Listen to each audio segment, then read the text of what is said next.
Olá, caríssimo telespectador da Rede Século XXI, obrigado pela sua audiência. Está começando mais um programa Eclésia, o nosso compromisso na Rede Século XXI. Todas as terças-feiras, durante 1 hora, refletir argumentos de relevância para a nossa fé católica apostólica romana. Programa Eclésia, sempre sob a minha responsabilidade, medita um aspecto da pessoa, do ministério de nosso Senhor Jesus Cristo.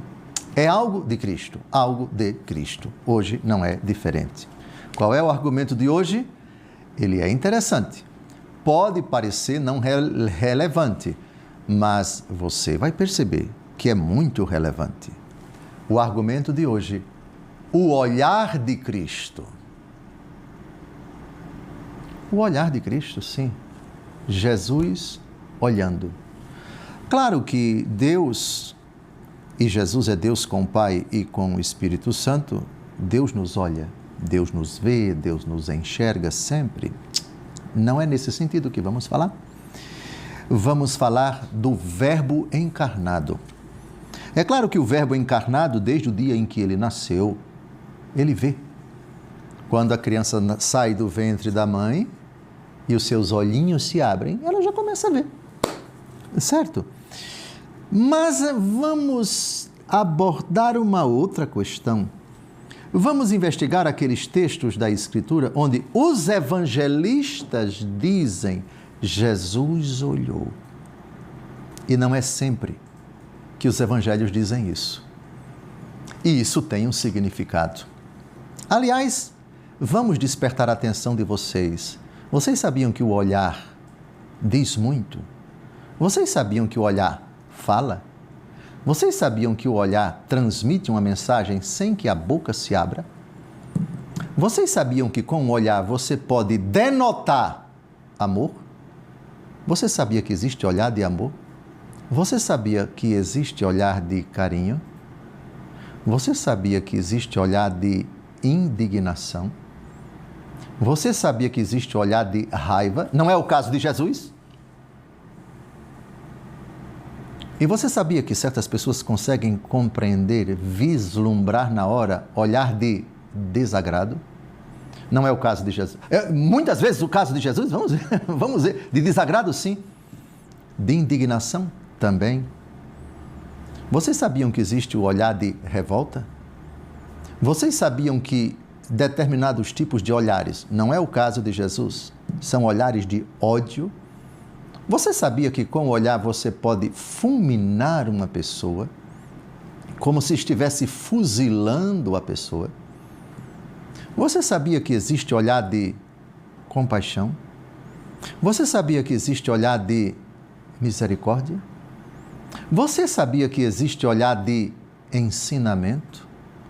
Você sabia que um bom professor, a impostação dele em sala de aula, o olhar dele quando ele está explicando, significa muita coisa? Para o aprendizado dos alunos? Pronto, acabei de introduzir o tema e agora vamos investigar argumentos muito interessantes. Primeiro, o olhar de Jesus sobre sua mãe. Depois, o olhar de Jesus que chama. Depois, o olhar de Jesus que ensina. Depois, o olhar de Jesus indignado. Depois, o olhar de Jesus quando ele reza. O olhar de repreensão. O olhar de amor. O olhar de desolação. O olhar com lágrimas nos olhos. O olhar de contemplação silenciosa, o olhar de compaixão. Para quem pensava que esse argumento não era interessante, muito interessante. E eu diria, impressionante e necessário para a sua vida, porque Jesus olha para você todo instante. Cada segundo de sua vida, Jesus está olhando para você. Com a luz acesa ou com a luz apagada. Lucas, capítulo 1, versículos de 46 a 48. Vocês sabiam que no Magnificat, Nossa Senhora dedicou uma frase a esse argumento que estamos a desdobrar? Vamos a ele. No diálogo com o arcanjo, e Maria disse: minha alma glorifica ao Senhor, meu espírito exulta de alegria em Deus, meu Salvador, porque olhou para sua pobre serva. Olhou. Essa expressão tem que ser colocada na eternidade. Maria Santíssima foi desejada por Deus antes que o mundo fosse criado. Deus olhou para ela antes que ela viesse à existência. Desde toda a eternidade ela foi escolhida e isso ela mesma descreve, olhou. Isto é, ela me escolheu, ele me escolheu. A providência divina me escolheu para essa missão, para ser a mãe do meu Senhor. Agora vamos, durante a vida pública de Jesus, ela aqui está falando do Pai, do Filho e do Espírito Santo, porque o Magnificat é dirigido ao Senhor, e Senhor é um título que se aplica à Trindade, se aplica às três pessoas da Trindade. Agora vamos ao olhar que chama. Jesus está no mar da Galileia e André, irmão de São Pedro, leva São Pedro a Jesus. João, capítulo 1, versículo 42. Vejam como foi a vocação de São Pedro.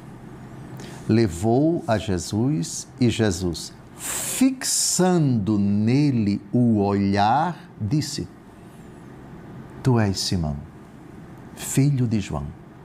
Serás chamado Cefas, que quer dizer pedra. O que chama a atenção aqui é fixando nele o olhar. Deve ter sido um olhar sedutor no melhor sentido da palavra. Fixando nele o olhar. Jesus deve ter parado e cravado os olhos. Eu acho que as pupilas de São Pedro devem ter ficado esbugalhadas assim, completamente sem força. E Jesus seduzindo o cabra não, no Nordeste seduzindo o rapaz lá, o pescador, fixando nele o olhar. Jesus tinha a psicologia de, em determinados momentos, cravar o olhar, esperar um pouco, olhar, talvez fazer um pouco de silêncio e dizer o que precisava dizer. O olhar que chama. Agora vamos ao olhar do Mestre que ensina. Mateus capítulo 19, de 24 a 26. É mais fácil um camelo passar pelo fundo de uma agulha do que um rico entrar no reino de Deus, disse Jesus. A estas palavras, seus discípulos pasmados perguntaram: quem poderá então salvar-se? Jesus olhou para eles e disse: aos homens isto é impossível, mas a Deus tudo é possível. Não é por acaso que o evangelista registra esse detalhe. Não, isso é insignificante, Jesus olhou. Não, Jesus olhou. Jesus fala também olhando. O olhar de Jesus que está ensinando. Aqui é o episódio do jovem rico que foi embora muito triste porque era pegado a muitos bens, etc. E Jesus disse que é muito difícil um rico entrar no reino de Deus. Jesus olhou para eles. Agora vamos ao episódio. Jesus está num recinto e chega alguém e diz: olha, tua mãe e teus irmãos estão aí fora. Prestem atenção no olhar de Jesus quando ele recebe esse recado. Marcos, capítulo 3, versículos de 33 a 35. Ele respondeu-lhes: quem é minha mãe e quem são meus irmãos? Atenção agora. E correndo o olhar sobre a multidão que estava sentada ao redor dele, disse: eis aqui minha mãe e meus irmãos. Aquele que faz a vontade de Deus, esse é meu irmão, minha irmã e minha mãe. Vejam, correndo o olhar sobre a multidão. Deve ter sido mais ou menos assim. Não com essa feiura, que eu sou feio para burro, mas mais ou menos assim. Ou seja, para que todo mundo prestasse atenção e visse que Jesus estava se referindo a todos. o olhar também fala. Se Jesus apontou o dedo, eu não sei, mas que ele correu o olhar, correu. Nem precisava apontar o dedo. Correu o olhar sobre a multidão. E isso deve ter sido feito, minha opinião, bem devagar. Depois que ele deu esse relance de olhar, é que ele falou. O olhar de Jesus falando muito. Jesus ensinando. Lucas capítulo 6, versículo 20, no começo do sermão das bem-aventuranças, então ele ergueu os olhos para os seus discípulos e disse: bem-aventurados vós que sois pobres, porque vosso é o reino de Deus. Ergueu os olhos, como quem diz, essa mensagem é para vocês. Eu estou falando a respeito de vocês, porque eu primeiro estou olhando para vocês. Ergueu os olhos. É como se ele estivesse sentado e se levantasse, ou então ele levantasse a cabeça. É o gesto hierático, é o gesto do mestre, que está também com o gesto da cabeça, o gesto corporal, ensinando. Está terminando o primeiro bloco? Não saia daí, porque agora, daqui a pouco, a gente vai ver o olhar indignado de Jesus, o olhar na oração, o olhar de repreensão, o olhar de amor, o olhar de desolação, o olhar de compaixão. Daqui a pouco a gente volta.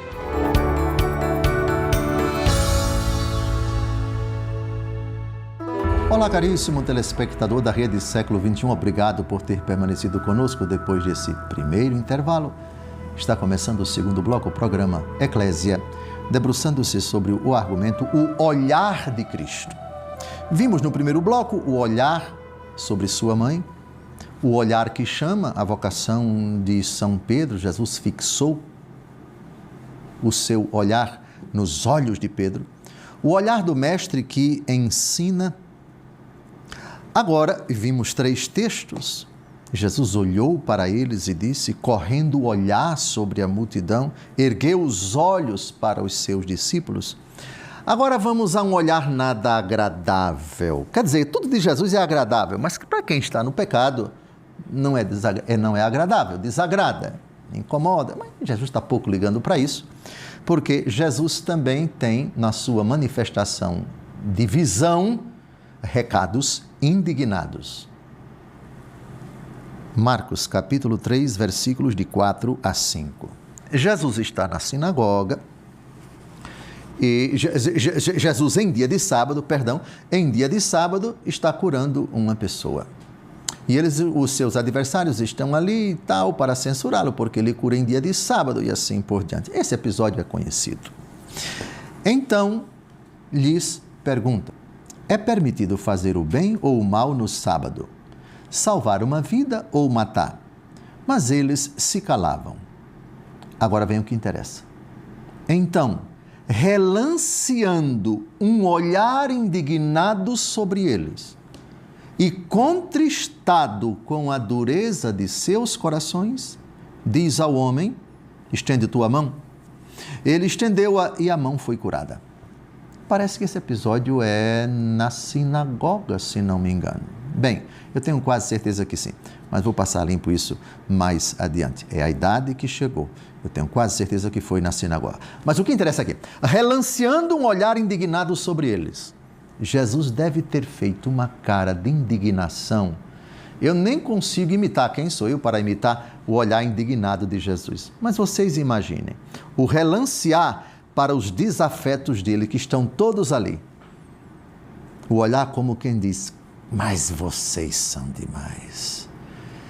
Mas que mentalidade, que interpretação absurda da lei. Chegar ao cúmulo de dizer que não é legítimo curar em dia de sábado. Depois desse olhar indignado, olhar de indignação. Daí você já imagina, no dia do juízo final, como é que vai estar o olhar de Jesus para os que estiverem à esquerda?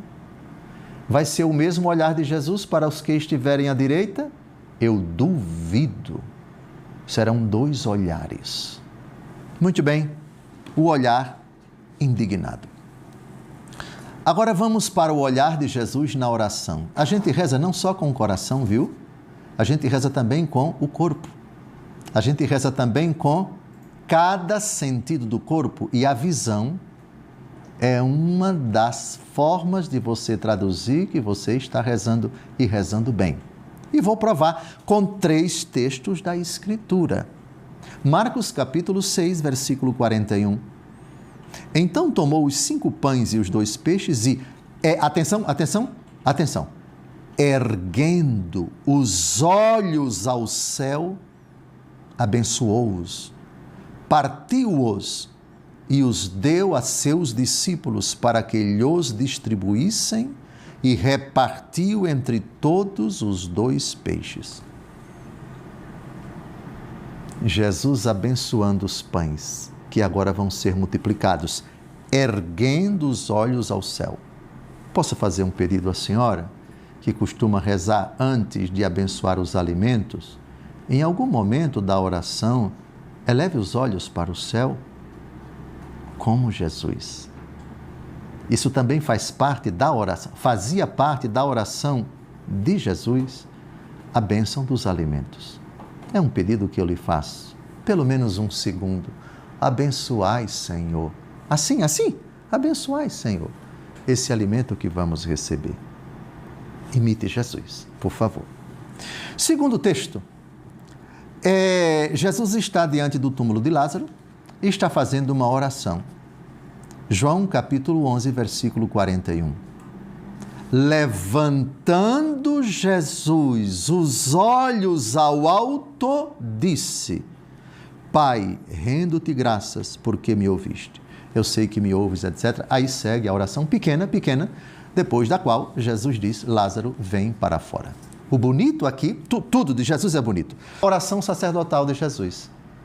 Talvez a oração mais longa, certamente é a mais longa, e eu diria talvez a oração mais profunda e completa, a mais bonita. Bem, aqui é uma opinião. Na minha opinião, a oração mais bonita de Jesus está no capítulo 17 do Evangelho segundo João. E vejam como é que começa. O que é que o evangelista João, autor do Evangelho, diz no começo do capítulo 17. Jesus afirmou essas coisas e depois, levantando os olhos ao céu, disse: Pai, é chegada a hora, glorifica teu filho, para que o teu filho glorifique a ti, etc. Vejam, o gesto de Jesus. O filme de Mel Gibson, nesse sentido, reproduz literalmente, nessa hora, a personagem, o ator, Caviezel, se não me engano, que fez o papel de Jesus, ele levanta os olhos para o céu. Que coisa linda! Que gesto bonito! O reconhecimento de que também o corpo se volta para Deus. Aquilo que na missa nós dizemos, corações ao alto, o nosso coração está em Deus, corações ao alto, os nossos olhos também para o alto. Pois bem, avancemos. Agora vamos ao olhar de repreensão. Jesus também, no seu olhar, repreende. Quem lembra qual foi o apóstolo que desaconselhou Jesus a subir a Jerusalém? Não, Senhor, isso não vai acontecer. Quando Jesus, em Cesareia de Filipe, disse pela primeira vez que era necessário que o Filho do Homem fosse entregue e sofresse, ao terceiro dia ressuscitasse. Quem foi o apóstolo que teve a desdita de aconselhar Jesus? O que é o fim da picada? Você aconselhar Deus. Olha a reação de Jesus. Jesus ouviu calado, depois que ele disse aquela patuscada. Marcos 8:33. Mas, voltando-se ele, olhou para seus discípulos e repreendeu a Pedro. Para trás, Satanás, porque teus sentimentos não são os de Deus, mas os dos homens. Voltando-se ele. Vamos imaginar a seguinte cena. São Pedro aconselhou Jesus e Jesus estava de costas. Pode ter sido assim. Jesus então se volta e não olha para Pedro, olha para os apóstolos. E olhando para os apóstolos, se dirige a Pedro sem olhar para Pedro. É também uma outra possibilidade. Eu vou repetir.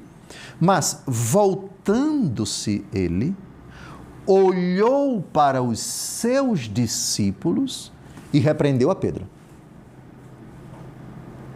Que interessante. É como se a repreensão fosse dirigida a todos, mas ali quem mereceu essas palavras, a mensagem foi dirigida a Pedro, mas não somente a Pedro. É como se Jesus dissesse, interpretação minha, esse conselho você não me dê mais, nem nenhum de vocês.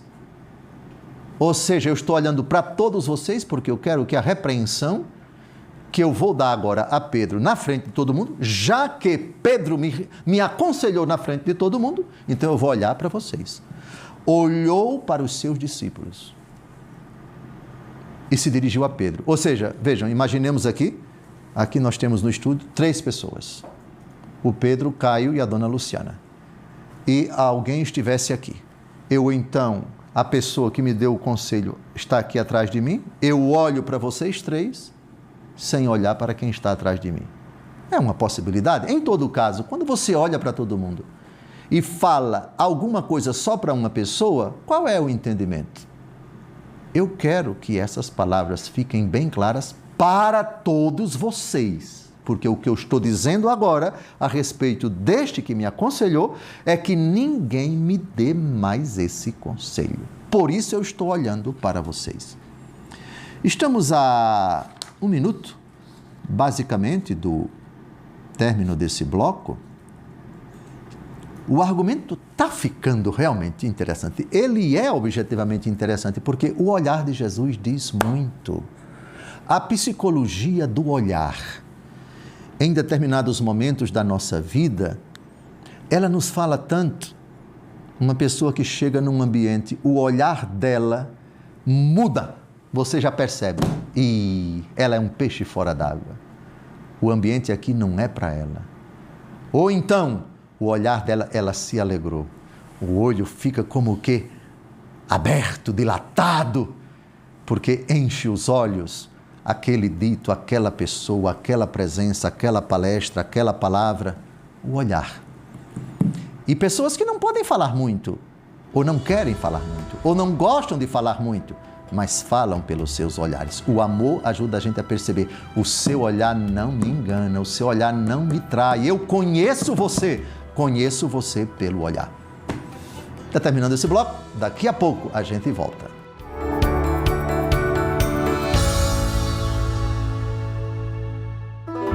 Olá, caríssimo telespectador da Rede Século XXI, obrigado por ter permanecido conosco depois desse segundo intervalo. Está começando o terceiro bloco do nosso Encontro Eclésia, hoje debruçando-se sobre o argumento do olhar de Cristo. Eu quero agradecer a todos os sócios da Associação do Senhor Jesus que são fiéis em suas orações e doações. Se você é sócio, seja fiel na sua doação. Se você não é sócio e está acompanhando o programa, doe pelo Pix que aparece aí na sua tela. É simples de doar e você ajudará a Associação do Senhor Jesus na missão de evangelizar. Já abordamos até agora, vamos somente recordar, o olhar de Cristo, o olhar sobre sua mãe, o olhar que chama, o olhar do mestre que ensina, o olhar indignado, o olhar na oração, o olhar de repreensão. Agora vamos ao olhar de amor. Se a senhora ama e já olhou muitas vezes para a pessoa amada, a senhora sabe o que significa isso. Mas o que a senhora não sabe e o que eu não sei, e que nenhum de nós sabe profundamente, pelo menos, é o olhar de amor de Deus para nós. E vou dizer, o olhar de amor de Deus para o demônio, que é a obra dele. Eu te amo com amor eterno. Jeremias capítulo 31, versículo 3. Ô passagem misteriosa essa, grandiosa.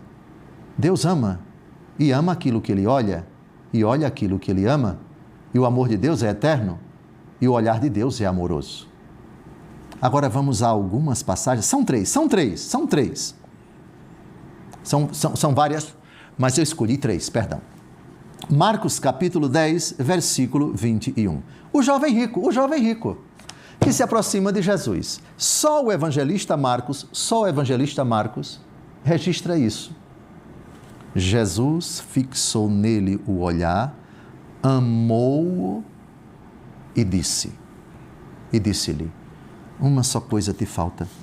Vai, vende tudo o que tens e dá-o aos pobres e terás um tesouro no céu. Depois vem e segue-me. Infelizmente, nós sabemos o que aconteceu. Mas o que interessa aqui, Jesus fixou nele o olhar, amou-o. Olhar de amor. Jesus sabia que ele ia embora, mas Jesus o amou. O amor de Jesus no olhar. Jesus amando, olhando, e olhando, amando. Olhar de amor. Isso me comove muito. Me comove muito. Jesus traduz amor até no olhar. Lucas capítulo 7, versículo 16. Aqui não é Jesus olhando, mas o povo reconhecendo que Jesus olhou. Jesus acaba de ressuscitar o filho da viúva de Naim e vai embora. Ele entra na cidade, ressuscita o filho, o cortejo está em andamento para o cemitério. Jesus diz para a viúva: não chore, o esquife parou, ele tocou no corpo do garoto, o garoto se levantou. E ele foi embora, movido de compaixão. Movido de compaixão, ele tomou aquela decisão, diz o texto. Apoderou-se de todos o temor e glorificavam a Deus, dizendo: um grande profeta surgiu entre nós. Deus voltou os olhos para o seu povo. Ou seja, Deus se lembrou da gente. Talvez Jesus nunca tenha entrado naquela cidade, pelo menos durante sua vida pública, mas entrou na cidade. Eu estive em Naim, cidade pequenininha, não creio que tenha mais de 7 mil habitantes não, viu?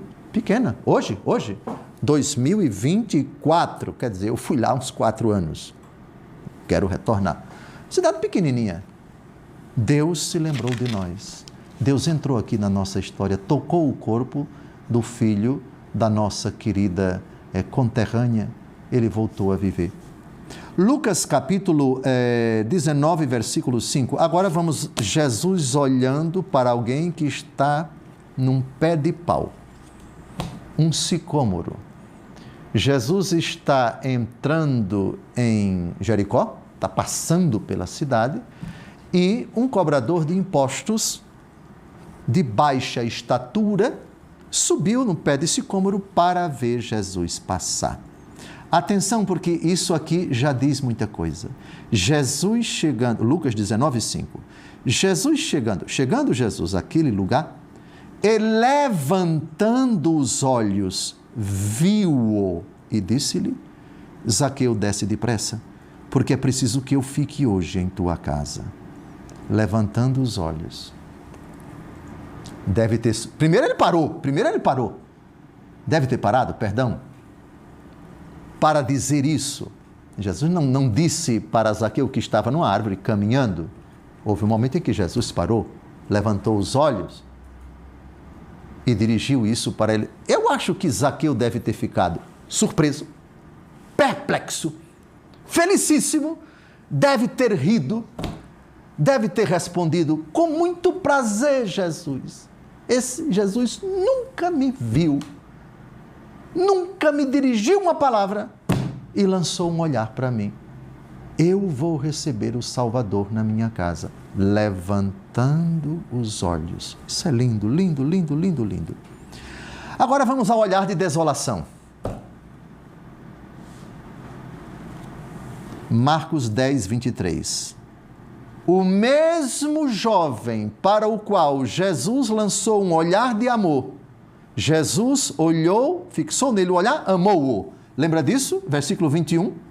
No versículo 23, depois que ele vai embora, e olhando Jesus em derredor, disse a seus discípulos: quão dificilmente entrarão no reino de Deus os ricos. Olha o mistério, por favor, olhem o mistério. Em Marcos 10, 21, Jesus olha fixando o seu olhar, amando o jovem. Depois que o jovem vai embora, Jesus olha em derredor, desolado. O olhar de amor, depois o olhar de desolação. Mesmo assim, Deus ama, mas Deus fica desolado. Marcos 10, 27 É mais fácil um camelo passar pelo fundo de uma agulha do que um rico se salvar. É nesse contexto ainda de Jesus desolado que Jesus olha para os apóstolos que ficam assustados. Então, quem é que pode se salvar? Marcos 10, 27, olhando Jesus para eles, disse: aos homens isto é impossível, mas não a Deus, pois a Deus tudo é possível. Olhando Jesus para eles. Aqui é um olhar de ensinamento, mas um ensinamento desolado, porque Jesus acabou de experimentar, o jovem rico foi embora. E Jesus olhou para ele com amor. Aquele que olha fixando nos olhos da pessoa amada, amando-o com esse olhar, é aquele que se desola com a reação da pessoa amada. Agora, um olhar surpreendente. Esse, protagonizado em tantas obras, em tantas cenas, em tantos quadros, em tantos dipintos. Por favor, eu peço a você o olhar de Jesus para São Pedro, depois que o galo cantou. Lucas 22, de 61 a 62. Voltando-se o Senhor, olhou para Pedro. Então Pedro se lembrou da palavra do Senhor. Hoje, antes que o galo cante, negar-me-ás 3 vezes. Saiu dali e chorou amargamente.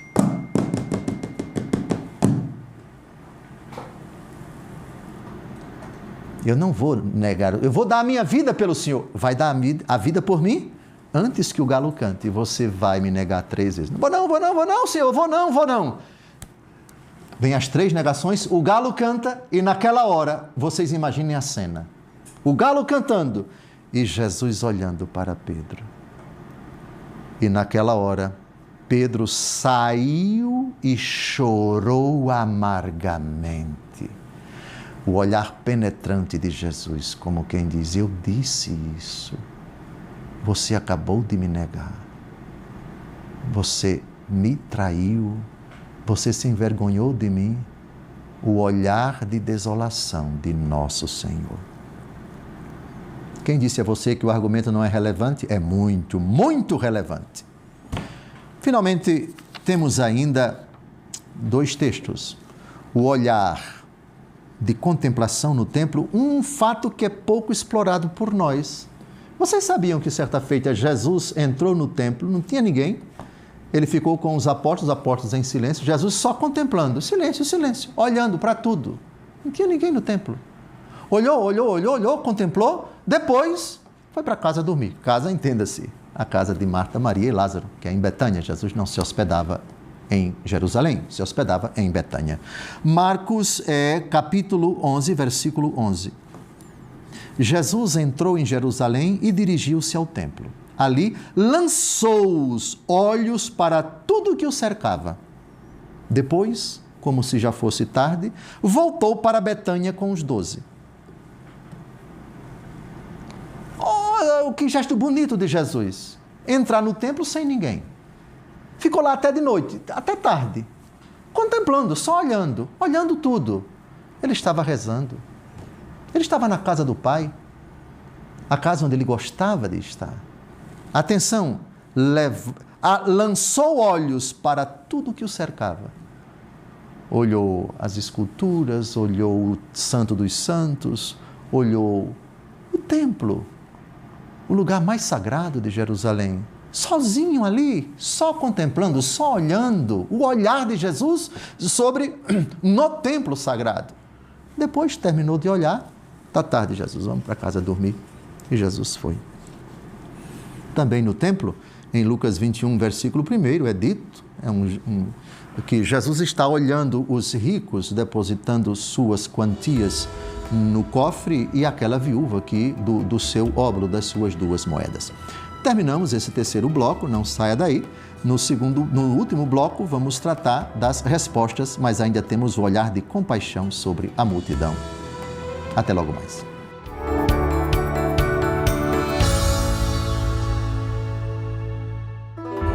Olá, caríssimo telespectador da Rede Século XXI, obrigado por ter permanecido conosco depois desse 3º intervalo.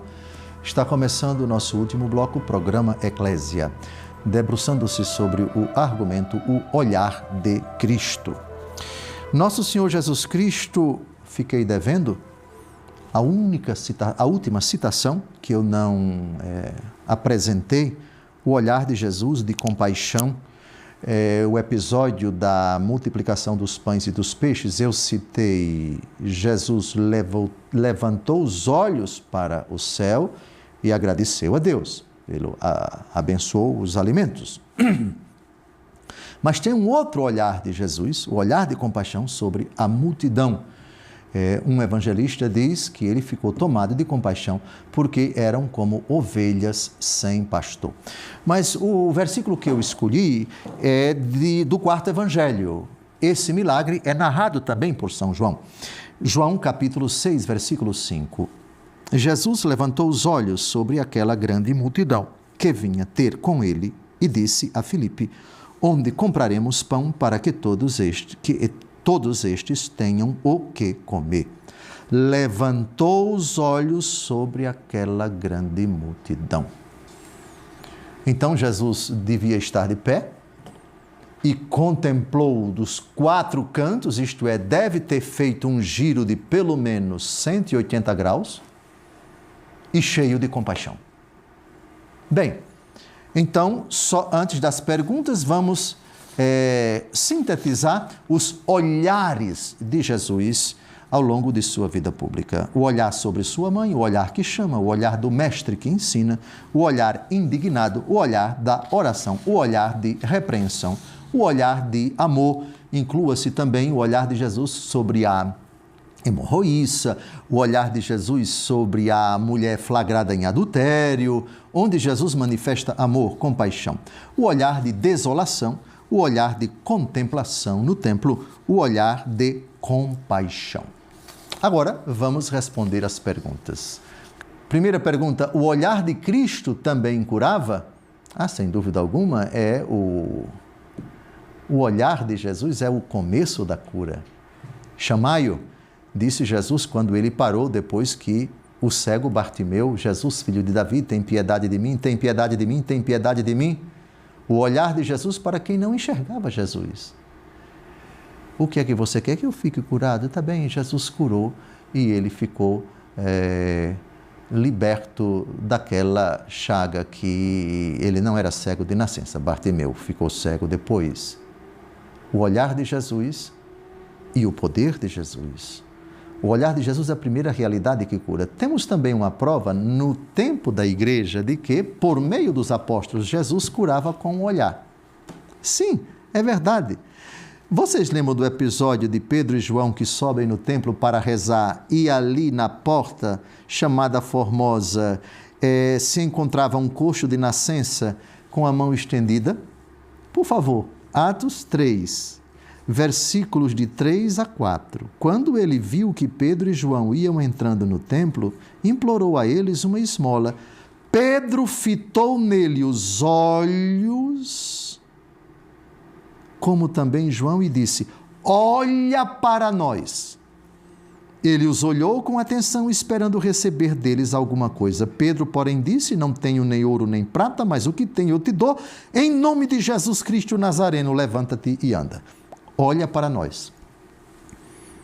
Pedro e João olharam para ele. E os dois disseram: olha para nós. O olhar de Cristo também curava. O olhar dos apóstolos também curava. Segunda pergunta: a oração de adoração ao Santíssimo Sacramento pode ser feita apenas com nosso olhar, sem nada dizer? Claro que sim. Deus conhece o íntimo do nosso coração. As palavras perante Deus, elas podem ser dispensadas. Isso não significa dizer que as palavras orais pronunciadas com os lábios, elas sejam proibidas ou desnecessárias. Não, até porque Jesus, diante do túmulo de Lázaro, rezou ao Pai com os lábios, não foi em silêncio. Ó Pai, eu te louvo porque sempre tu ouviste minhas orações, etc. No capítulo 11 do Evangelho segundo Mateus. Eu te dou graças, ó Pai, porque escondeste essas coisas dos sábios e entendidos e as revelaste aos pequeninos. Sim, ó Pai, porque assim foi do vosso agrado. Orações verbais. Orações pronunciadas com os lábios de Jesus, a própria oração sacerdotal que foi pronunciada no contexto da Santa Ceia, na presença de todas as pessoas. Jesus, certamente com os olhos voltados para o céu, pronunciou palavras. Ele nos ensinou palavras, colocou-as no Pai Nosso. As orações com palavras não são proibidas e se pode rezar verdadeiramente com palavras, mas no íntimo do coração também se deve rezar. Veja, estar diante do Santíssimo sem dizer absolutamente nada, você não pode dizer que é uma oração no sentido estrito. A oração é a elevação da alma a Deus. Nós não sabemos pedir nem orar como convém, mas o Espírito vem em socorro de nossa fraqueza e Ele opera em nós com gemidos inefáveis porque Ele conhece os pensamentos de Deus. Só se fala de oração quando a alma é elevada a Deus com seus gemidos, com suas dores, com suas aflições, com seu louvor, com sua adoração, com sua glorificação. O simples fato de estar diante de Jesus no Santíssimo Sacramento por si não é oração. Até porque, lembrem-se que o diabo estava presente na primeira missa, portanto, diante de Jesus, diante do Santíssimo Sacramento, do qual Jesus diz, tomai e comei. Estava diante de Jesus, mas não estava rezando. Agora, se o silêncio de quem está diante do Santíssimo, ele não quer abrir a boca, mas, movido pelo Espírito, sua alma se eleva a Deus. Eu te louvo, eu te agradeço, eu te bendigo, eu te suplico, eu te rendo graças, eu te reconheço, Senhor da minha vida, mesmo sem falar. Aí sim é oração. A simples presença física pode significar aquilo que a gente costuma dizer, missa de corpo presente. Está o corpo, mas a alma não. Então é preciso saber o que está acontecendo no coração na hora em que a pessoa silenciosamente está ali. Próxima pergunta. O Senhor poderia nos esclarecer como pode Deus olhar todo um povo ou comunidade e ao mesmo tempo olhar a cada um em particular? Posso não, porque eu não sou Deus. Eu não consigo explicar o que significa a onipresença. Está em toda parte. Eu não consigo, porque isso é um mistério, eu só creio. Como é que eu posso explicar um mistério? No dia que eu explicar o mistério, ele deixa de ser mistério. Como a pergunta da senhora ou do senhor, que perguntinha difícil. Isso escapa à minha capacidade. Como é que o onipotente está aqui agora e está ao mesmo tempo em cada milímetro, não só do planeta Terra, mas de todo o universo? Está presente em tudo. Eu não posso explicar. O senhor poderia nos esclarecer? Posso não. Sinto muito, porque eu sou um pobre comedor de feijão. Quarta pergunta. O que chamou a atenção de Jesus para Zaqueu? Sua estatura? Não foi a estatura dele, não. Pelo amor de Deus. Sua estatura ou a condição de sua alma? Foi o olhar espiritual de Cristo que o atraiu? Dai graças ao Senhor, porque Ele é bom, porque eterna é a sua misericórdia. Jesus olha, o olhar de Jesus é sempre de misericórdia, é sempre de compaixão. Eu aplicaria para Zaqueu exatamente o que Marcos 10, 21 diz a respeito do olhar de Jesus para o jovem rico. Fixou nele o olhar, amou, somente o amor. Jesus sabia de tudo da vida de Zaqueu, mas olhou para ele com amor, como olhou para o jovem rico. Quinta pergunta, o senhor falou do episódio em que Jesus foi ao templo com os apóstolos e ficou lá o dia inteiro. A oração de contemplação é predominantemente uma oração de olhar, um olhar espiritual e físico. Disse tudo. Isto é, eu não tenho nada para te dizer, estou simplesmente a contemplar tua beleza, tua majestade, tua grandiosidade, tua onipotência, a recordar as tuas obras, a exaltar o teu nome, a glorificar a tua majestade. Claro que a oração também pode pedir, aquele que eu contemplo é aquele de onde virá o meu socorro?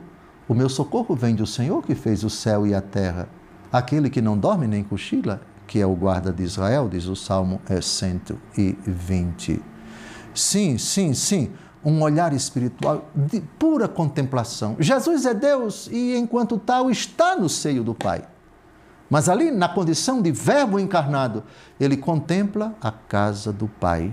E acredito, é uma contemplação de louvor, de gratidão, de bendição, de exultação pela grandeza do Pai, diante de quem ele se dobra, diante de quem ele é obediente. E ali ele está dizendo: vim para cumprir tua vontade e cumprirei até o derradeiro instante da minha vida. E aqui, Pai, estou diante da tua casa a te contemplar.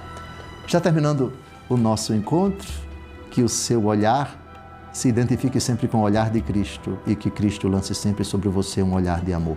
Até breve, se Deus quiser.